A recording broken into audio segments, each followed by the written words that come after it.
بسم الله والصلاة والسلام عليك يا رسول الله. إن شاء الله كما تكونوا بخير البنات. وصفتنا اليوم هي بيتزا كاري. يعني هذه بيتزا كاري جتكم بمكونات جد بسيطة بعجينة قطنية. يعني وصفة اليوم راهي عجينة ماهيش لاصوص طوماط. نمر بالمقادير وطريقة التحضير. ما تنساوش ديروا لي جيم في لا فيديو. فوالا البنات، بالنسبة للمكونات كان عندي كأس إلا ربع نتاع حليب يكون دافي، عندي نص كاس ماء عادي من روبيني، كانت عندي مغرف كبيرة نتاع خمارة، واكيد مغرف نتاع السكر. سيد كيفاش نحركهم مليح مليح ونخليهم 5 دقائق باش تتفاعل لي هذيك الخميرة مع السكر والحليب والماء. ليسونسيال البنات، هنا بعد ما فاتت 5 دقائق زدت عليها كاس الا ربع نتاع الزيت، اي ما يعادل 4 مغارف كبار نتاع الزيت. حركيهم مليح مليح ومن بعد زدت عليهم الملح، يعني باش ما تجيناش العجينه صامته. فوالا سيد كيفاش نحركهم مليح حتى نشوف هذاك الملح يذوب لي، ونبدا نزيد في الفرينه. بالنسبه للفرينه اكيد مش راح نقول لكم شحال، كل وحده ونوعيتها، كل وحده واش موافق تستعمل. ليسونسيال تكون عندك عجينه طريه، ما تكونش متماسكه في الايد وما تكونش يابسه. بقيت نزيد نزيد نزيد حتى وين تحصلت على القوام المطلوب. في هذه الاثناء اني كنت نطيب في لاصوص طوماط. لاصوص طوماط اللي كنت بارطاجيتها معكم من قبل، يعني كل وحده وكيفاش موافق ديرها. انا كنت درت لها حبيبه طوماطيش، درت لها رند ثوم، بصل، لي زيبيس، فلفل اسود، راس الحنوت، الكمون، ومن بعد طيبتهم وميكسيتهم بالبغاء ميكسور وخليتهم اكوتي. فوالا البنات، كما قلت لكم اليوم هي وصفه العجينه. هذه العجينه راهي ناجحه 100%، وصدقوني راهي رايحه تساعدكم ورايحه تحصلوا على واحد العجينه ناجحه.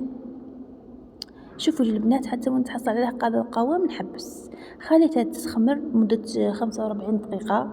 هنايا شوفوا لي بعد ما خمرت لي، شوفوا لي كيفاش درت لي هذيك الفقاعات.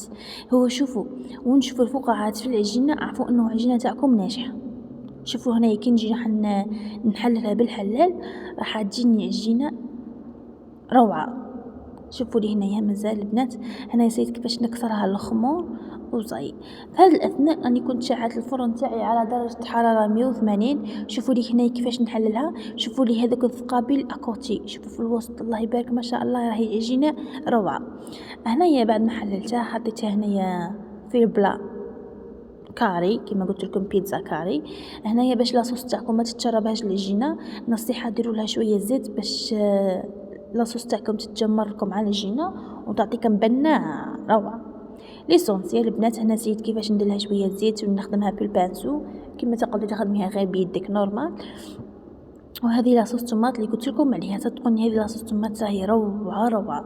صدقوني انا هذه لاصوص طماط ديما نعتمدها في اللي مملحه تاوعي، سوفلي لي صالي، بيتزا، لي كيش، يعني وين نحب نديرها نديرها. المهم البنات، هنا نسيت كيفاش نحطها على البيتزا نتاعي كما قلت لكم. والديكور ديروا واش تحبوا ديروا فونداشي، دانداشي، تحبوا ديروا ليطون، تحبوا ديروا سامبل كيما هاك لاصوص وزيتون فروماج. يعني نتيا حرة، نتي واش موافق ديري ولا واش متوفر عندك ديري. انا هنايا بعد ما حطيتها، بعد ما درت لاصوص طوماط حطيتها طيب، يعني اكوتي تحتاني خليته يطيب به، ما شعلتش عليها من فوق. كي جيت راح نشعل عليها من فوق عاد باش درت الزيتون وفرomage والطون. هنايا بعد ما طابت البنات ربيت عليها فرomage. بالنسبه للفرomage انا كنت استعملت الشيدر، بصح الشيدر ماهوش تاع الميزان، الشيدر هذاك نتاع 10,000. اكيد مش راح يجيكم يذوب كيلاستيك ولا يذوب مليح، انا مانيش نعيف فيه ولا نشكر فيه، بصح هذا الفرomage شباح برك ما فيه لا بنه لا والو.